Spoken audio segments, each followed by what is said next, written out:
자, 오늘부터 열왕기하 강해가 시작이 됩니다.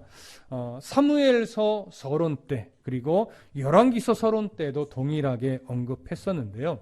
구약 시대의 히브리어 성경에서는 사무엘서와 열왕기서가 각각 상하로 나누어져 있지 않았습니다.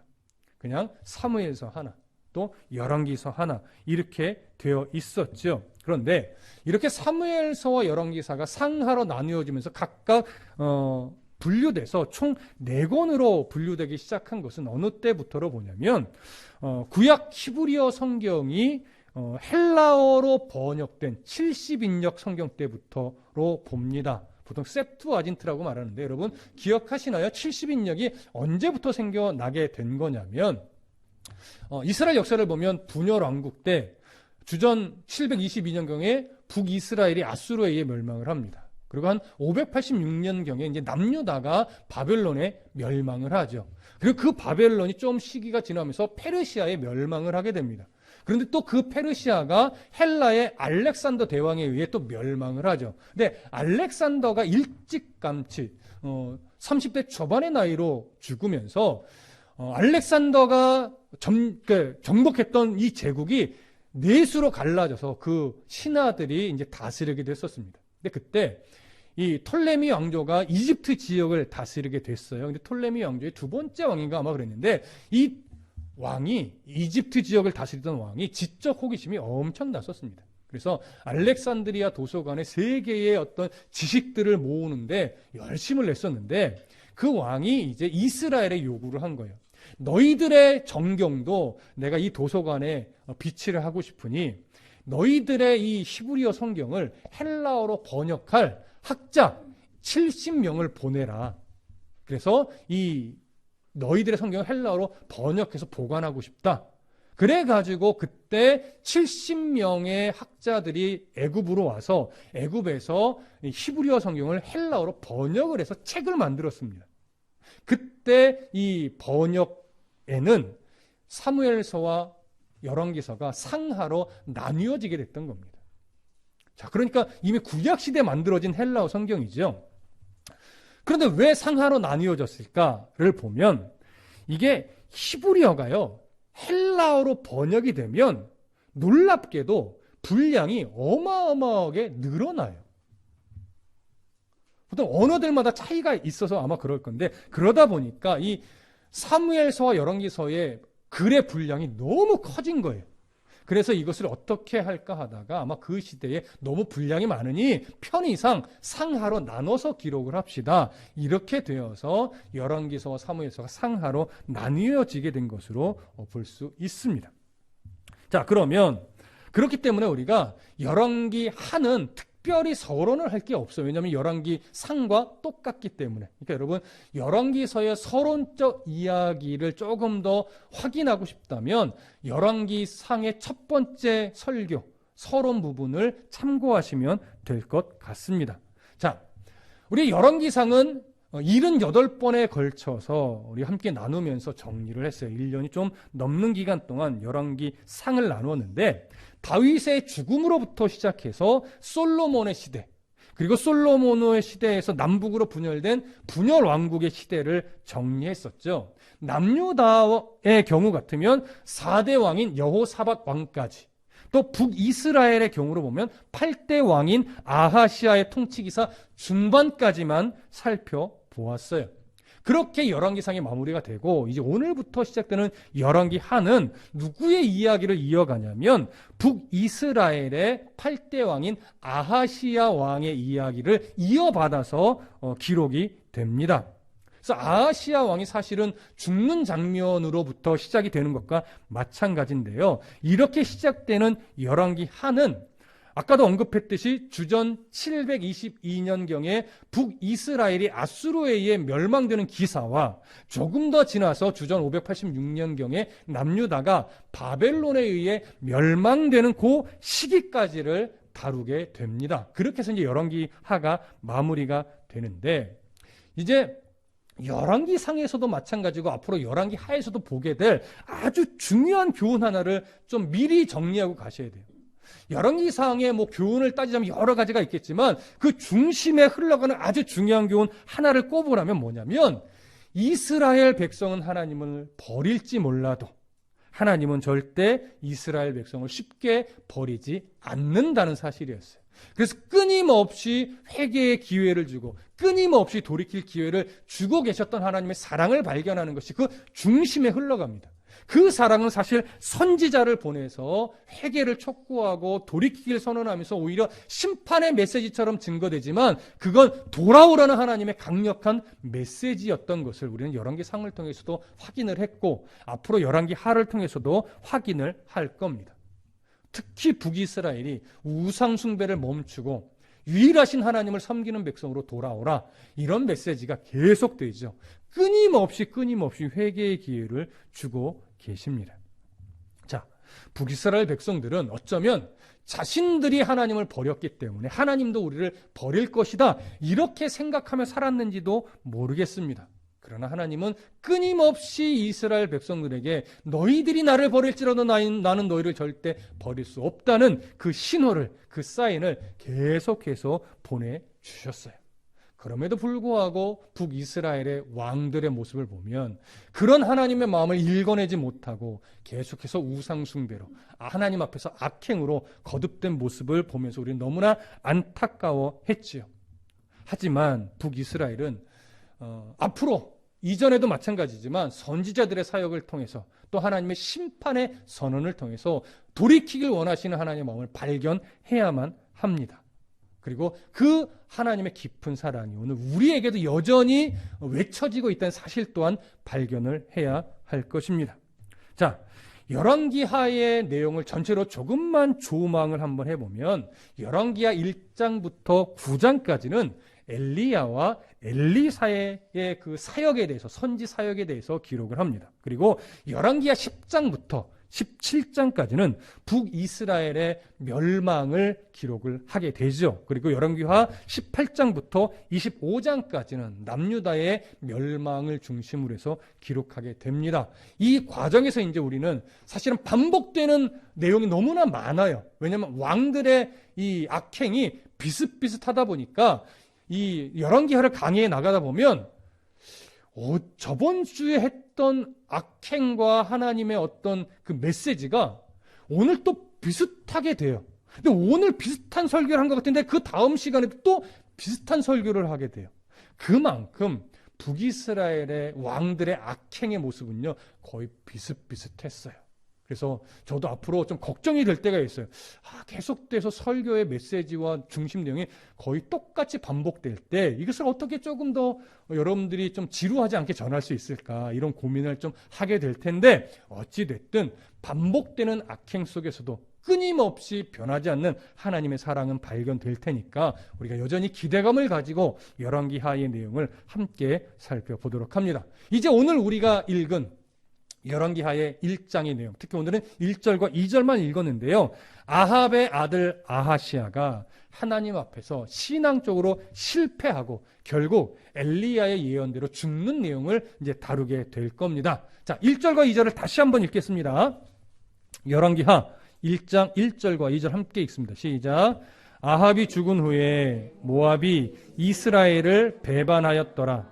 아하시야가 사마리아에 있는 그의 다락 난간에서 떨어져 병들매 사자를 보내며 그들에게 이르되 가서 에그론의 신 바알세봅에게 이 병이 낫겠나 물어보라 하니라.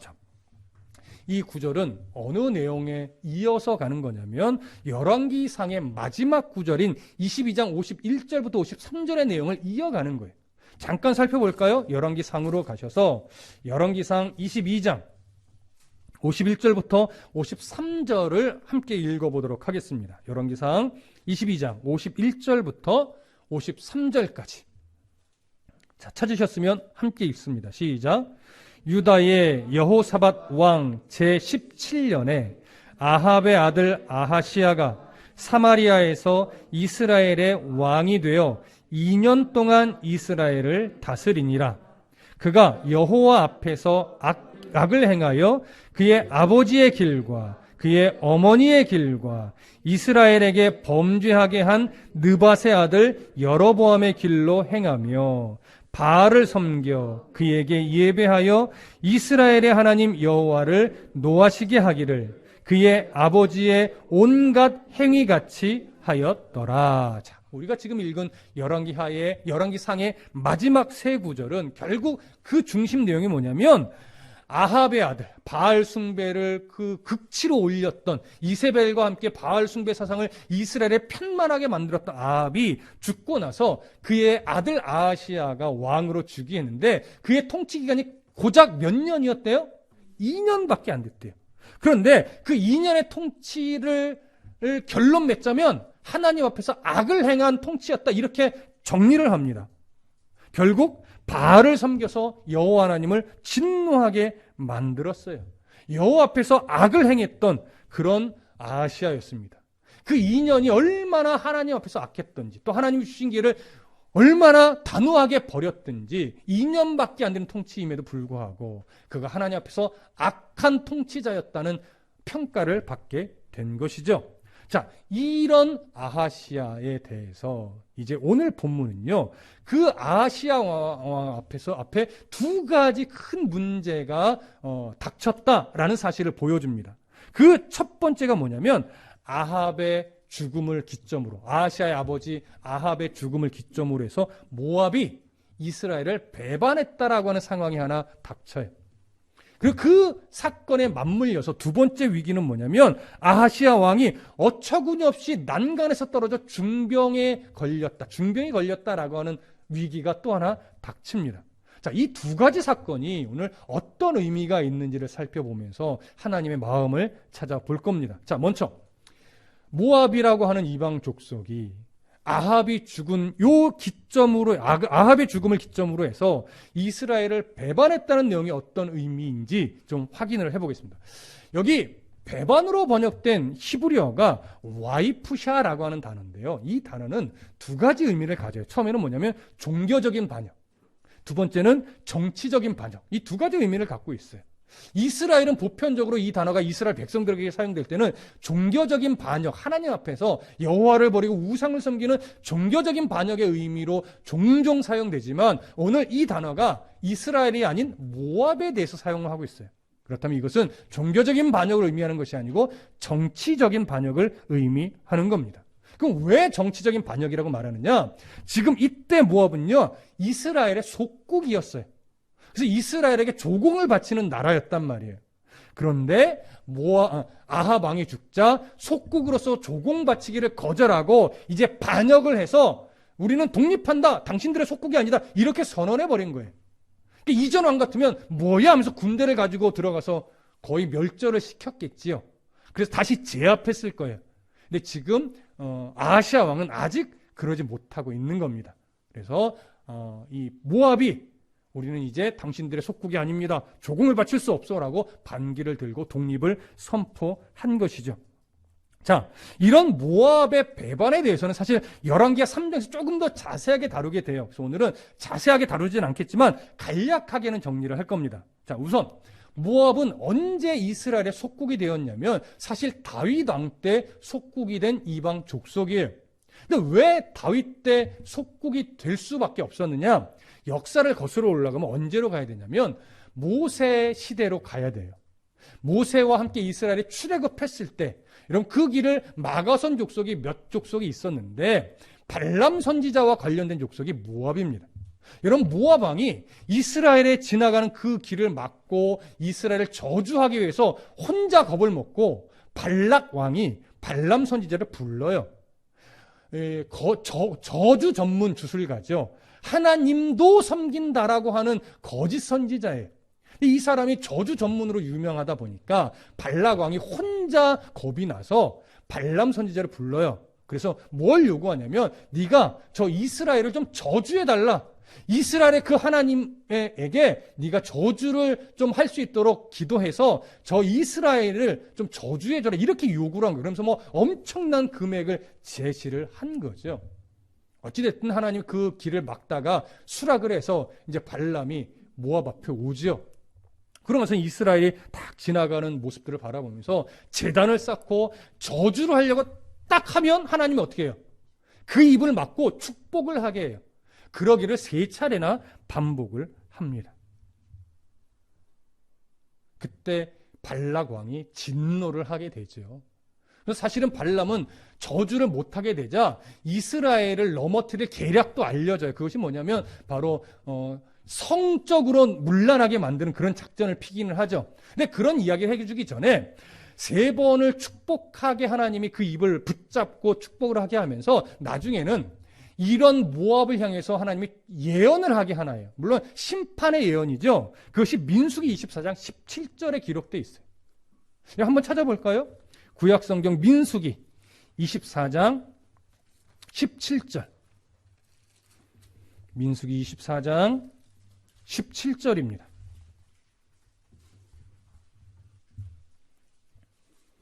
민수기 24장 17절. 제 성경으로는 구약성경 238쪽입니다.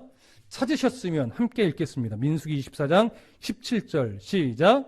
내가 그를 보아도 이때의 일이 아니며 내가 그를 바라보아도 가까운 일이 아니로다.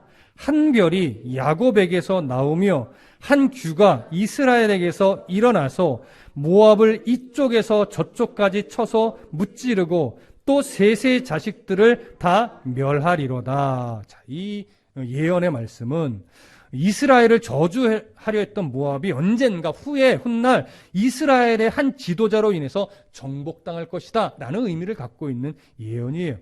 그것이 누구 때 1차 성취된 것이냐면 바로 다윗 때 성취가 된 것이죠. 다윗 때 모압은 다윗에게 정복당하여 이스라엘의 속국으로서 조공을 바치기 시작했습니다. 그렇게 계속해서 속국으로서 조공을 바치다가 이스라엘이 분열됐죠. 솔로몬 이후에. 그때는 북이스라엘의 예속이 됐어요. 그래서 계속해서 북이스라엘에게 속국으로서 조공을 바쳐왔습니다. 근데 언제부터 이 모압이 반란의 조짐이 있었냐면 사실은 오므리 왕의 아들 아합 때부터였어요. 이 모압의 비문, 모압 왕 메사가 남긴 것으로 전해져 있는 모압의 비문에 보면 어떤 글이 있냐면 모압이 이스라엘의 반기를 들기 시작한 것은 오므리의 아들 때부터다. 이런 기록이 있어요. 그 오므리의 아들이면 누구예요? 바로 아하시아의 아버지 아합 왕이죠. 자, 이때부터 이제 슬슬 반기의 움직임을 나타내면서 반기를 들었었는데 사실은 아합 왕 때까지는 북이스라엘이 강력했어요. 정치적으로, 군사적으로 매우 강력했거든요. 그래서 아합이 이 반란의 움직임을 갖고 있는 모압을 완전히 제압해서 꼼짝 못하게 만들었었어요. 그래서 계속해서 조공을 바쳐왔는데 아합이 죽고 나자 그의 아들 아하시아가 통치를 시작하자 모압이 북이스라엘에 본격적으로 반기를 들고 독립을 선언해버린 거예요. 그러면 왜 모압이 이때 반기를 들었는가? 이유가 있습니다. 열왕기상의 강의를 들으셨던 분은 기억을 하겠지만 아합이요 아람과 관련해서 전쟁을 3번을 치러요. 처음에는 아합과 아람이 전쟁을 치러서 아합이 이겼고 하나님의 은혜로 이겼고, 두 번째는 그 아람이 아합 밑에 들어왔었어요. 그때 아람과 연합해서 북쪽에서 세력을 넓히고 있는 아수르와 또 한 번 전쟁을 치렀어요. 그때도 하나님의 은혜로 승리까지는 아니지만 막아냈죠. 그런 이후에 사실 아람이 또 반역을 했어요. 그래서 이 아람을 치기 위해서 이스라엘이, 그러니까 북이스라엘 아합 왕이 이 남유다의 여호사밧과 또 연합군을 형성해서 아람과 싸웠어요. 이때는 이기지 못했어요. 이 전쟁에서 누가 죽어요? 아합이 죽어요. 그럼 보십시오. 이미 큰 전쟁을 3차례나 치렀고 그러면서 아합까지 죽었어요. 북이스라엘의 국력이 더 강해졌을까요? 엄청난 소모와 함께 국력이 약해졌고 강력했던 왕 아합이 죽자 정치적으로도 혼란스러웠어요. 그 아하시아도요, 정치적으로 훌륭한 왕은 아니었기 때문에 이때가 기회였던 거죠. 그래서 모압이 본격적으로 반란을 선언하고 이스라엘의 속국임을 거절하며 그 독립 선언을 해버린 거예요. 자, 그런데 이런 어떤 상황에서 현실적으로 보면 이런 이유로 모압이 반기를 들었고 성공을 한 거예요. 하지만 외적으로 보면 전쟁으로 인해서 국력이 소모되고 아합이 죽어서 혼란한 틈이었기 때문에 모압이 반기를 든 것이지만 영적으로 보면요 또 다른 이유가 있어요. 여러분 아합 때 하나님이 어떤 심판을 선언했었죠? 그 나봇의 포도원 사건으로 인해서 너 때 내가 너의 왕가를 멸절시키겠다 이런 심판 선언을 했어요. 근데 이전에는 한 번도 아합이 하나님 앞에 회개하고 돌이킨 적이 없었는데 놀랍게도 나봇의 포도원 사건 이후에 심판을 선언받자 넙죽 엎드려서 회개를 했단 말이에요. 그 순간만큼 우리가 진심이었을 것으로 봤어요. 회개했더니 하나님 그 회개를 그래도 기쁘게 받아주셨어요. 그래서 내가 아합 때 심판하기로 했었지만 그의 아들대로 유보한다 이런 말씀을 주셨어요. 심판이 유보됐어요. 아들대로. 이 이야기는요 사실 아들 때 심판하겠다는 의미가 크지 않고 너의 회개함을 보고 아들까지 보겠다. 네가 계속해서 회개하고 아들도 회개하여 하나님을 바르게 섬기면 또 심판을 유보시킬 그럴 하나님의 마음이 있었던 거죠. 그러니까 아합의 회개가 지속됐어야 했고 아합의 회개를 누가 본받았어야 되냐면 바로 그의 아들 아하시아가 본받았어야 돼요. 그런데 아합이 본받았나요? 그러지 못했죠. 아합의 이 겸비함, 회개함으로 하나님의 겸비한 태도를 취했던 건 얼마 못 갔어요. 사실은 그 일로 아람과의 전쟁에서 죽은 거예요. 회개함이 오래 가지 못해서. 그렇다면 당연히 아버지의 죽음을 보았던 아하시아는 내가 아버지와 같은 실수를 하지 말고 내가 하나님을 바르게 섬기리라 이랬어야 옳은데 아하시아의 주변에는요 신앙적 본받을 사람이 한 명도 없었어요. 그의 아버지 아합, 그의 어머니 이세벨, 그의 손자 여로보암부터 아하시아는요 나쁜 본, 하나님을 섬기기를 거절하고 우상 숭배에 찌들어 있는 그런 사람들의 본만 바라봤던 거예요. 그래서 아하시아도 역시나 하나님 앞에서 악행을 거듭했어요. 우상 숭배로 찌들었고 하나님 앞에 순종하기를 거절했던 그런 아하시아였습니다. 하나님이 주신 기회를 그 아들 때에도 여전히 거절했던.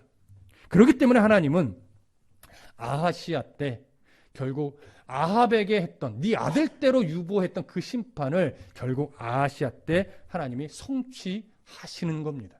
그러니 모압의 배반은 무엇에 대한 성취와 같은 거예요? 아합 시대에 유보되었던 심판의 선언, 오므리 왕가의 심판 선언이 이 아하시아의 어떤 악행으로 말미암아 드디어 성취되기 시작했음을 보여주는 겁니다. 그래서 열왕기상 22장 51절부터 53절이 증언하는 것이 뭐냐면 하나님이 아합 때에 기회를 줬음에도 불구하고 아하시아는 회개하지 않고 하나님 앞에서 악행을 거듭했다 이 이야기로 정리가 된 거예요.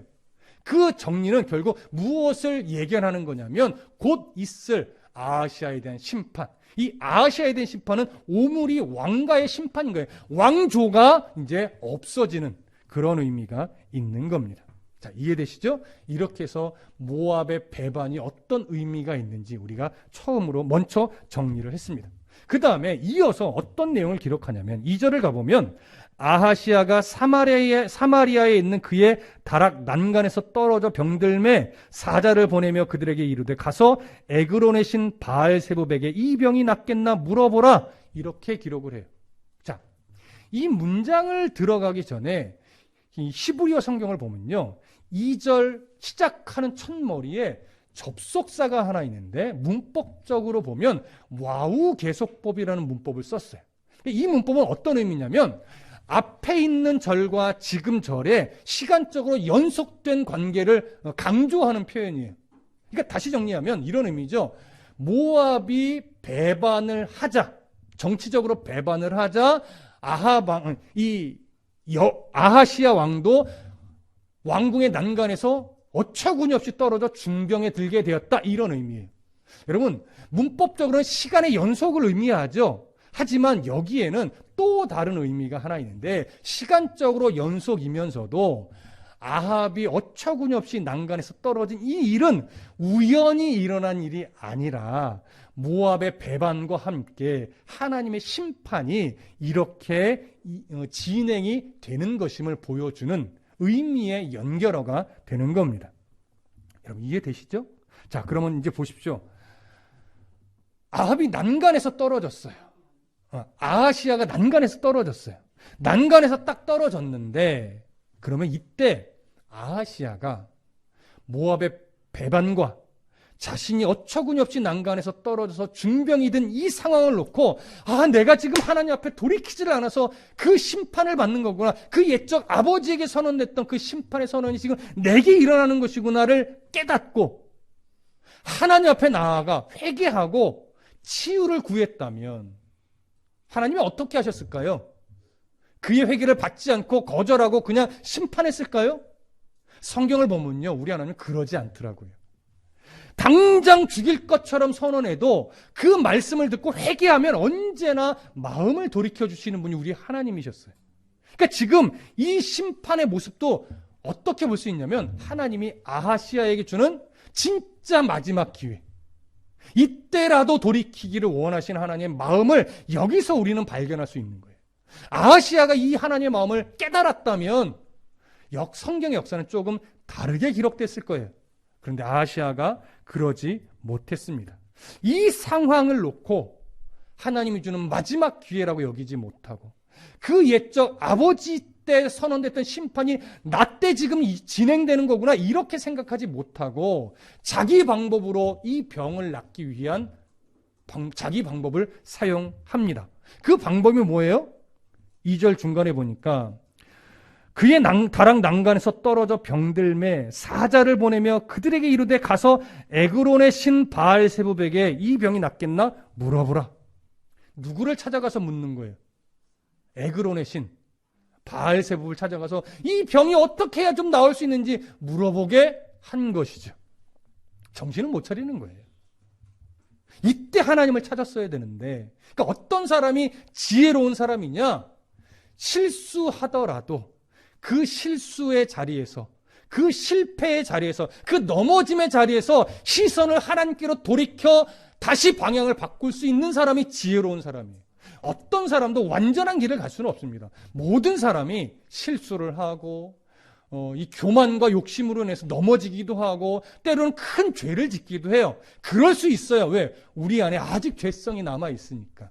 하지만 그 죄로, 그 넘어짐으로, 그 실수를 통해서 다시 내가 회복되기를, 돌이키길 원하시는 하나님의 마음을 발견하고 하나님께로 시선을 둘 수만 있다면 그 사람은 지혜로운 길을 갈 수 있어요. 자기의 어리석음과 무지와 교만으로 하나님께 시선을 두지 않는 자가 아무리 많은 것을 가지고 있어도 제일 어리석은 자인 겁니다. 우리 그 사실을 꼭 깨달아야 돼요. 자, 아하시아는 가장 어리석은 자였어요. 이 마지막 기회를 저버리고 시선을 하나님께 두지 않고 바알세붑에게 뒀어요. 그리고 바알세붑에게 신하를 보내서 이 병이 어떻게 나을 수 있는지를 묻게 만들었던 거죠. 여기서 하나 생각해 보시겠어요?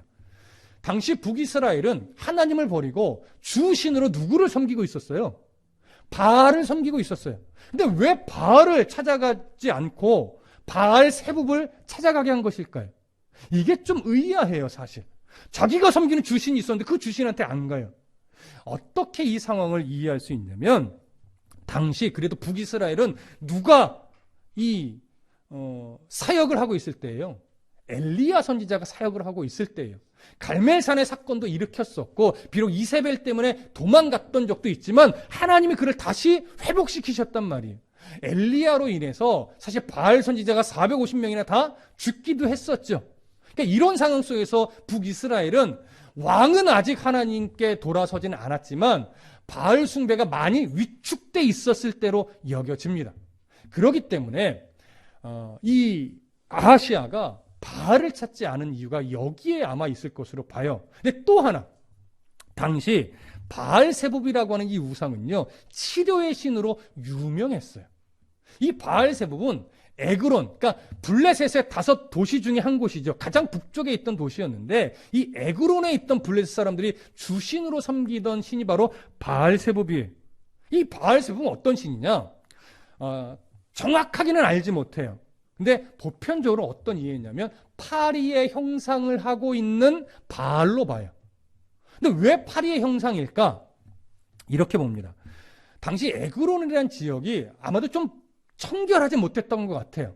그래서 파리가 굉장히 많았는데 파리로 인해서 수많은 질병들이 많이 생겨났던 거예요. 그러니까 백성들이 얼마나 힘들어요. 그렇죠? 그러다 보니까 이들에게는 이 파리로부터 생겨나는 질병을 막아줄 신이 필요했어요. 그러니까 이런 자신들의 어떤 기대가 있으니까 그렇다면 어떤 신이 필요하냐? 파리로부터 오는 질병을 막아줄 신이 필요하다. 그렇다면 파리의 형상을 하고 있어 파리로부터 오는 질병을 막아줄 신을 만들자 해서 만들어진 신이 파리의 형상을 하고 있는 바알인 거예요. 다시 말하면 질병을 막아줄 소망을 품고 파리의 형상을 만들어서 자신들의 기대를 거기다 집어넣어요. 그래서 파리의 형상을 하고 있는 이 신을 바알로 여기면서 이제 저 신에게 기도하면 우리에게 이 질병을 막아줄 것이다. 이렇게 자기들이 만들어 섬기던 신인 거죠. 그러니까 그 바알세부터 결국 뭐냐면 바알인 거예요. 이해되십니까? 그러니까 사람이 자신의 기대를 따라서 만든 우상이 바알세붑이에요. 참 어처구니 없죠.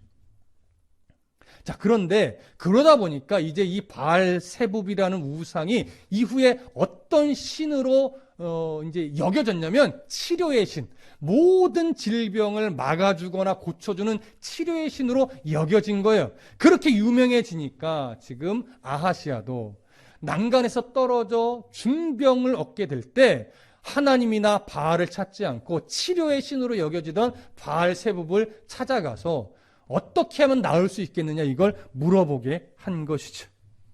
자, 끝까지 회개의 기회를 저버린 아하시아의 모습입니다. 하나님의 마음, 마지막 회개의 기회를 주는 하나님의 마음을 거절하고 외면하고 우상을 찾아간 것이죠.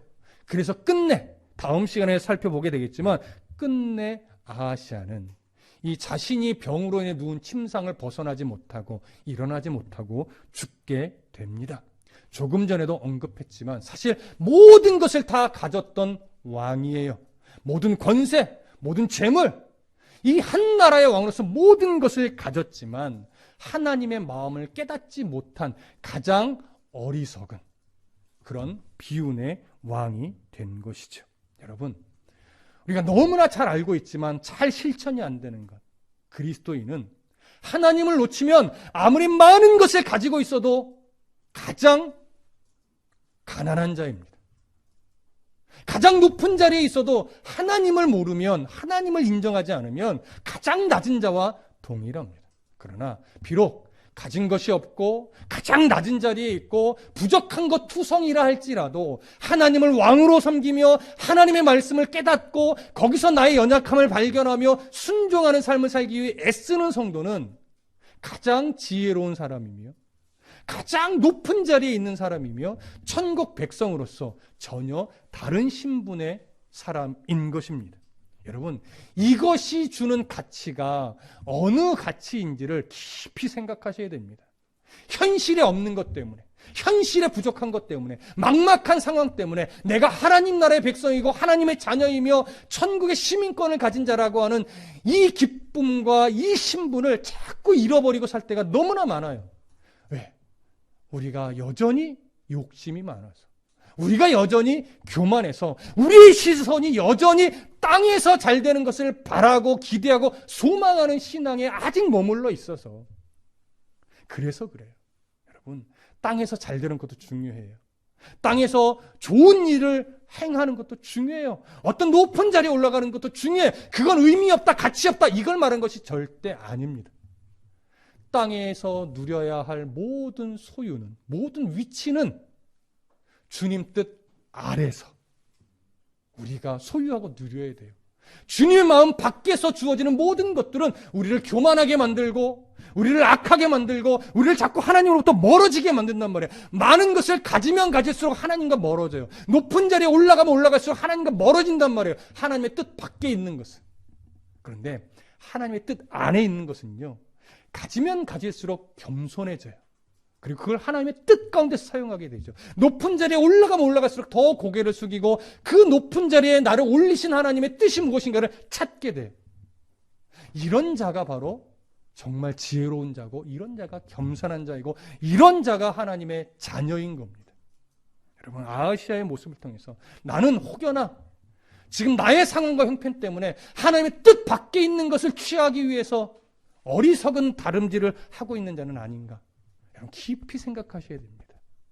그래서 다시금 나의 시선을 하나님께로 두고서 하나님이 나에게 뭘 원하실까? 나는 지금 어떤 걸음을 한 걸음씩 내뎌야 되고 무엇을 목표 삼아 지금 달려가야 되는 자인가? 아시아와 같은 어리석은 삶을 살지 않고 더 하나님의 뜻에 가까운 하나님의 마음을 읽는 자가 되기 위해서 나는 지금 어떤 준비를 하고 어떤 노력을 하고 어떤 다름질을 해야 될지를 깊이 고민하는, 그래서 하나님의 기쁨이 되는 흔적을 가져가는 그런 성도가 되시기를 간절히 소망하고 축복합니다. 기도하겠습니다.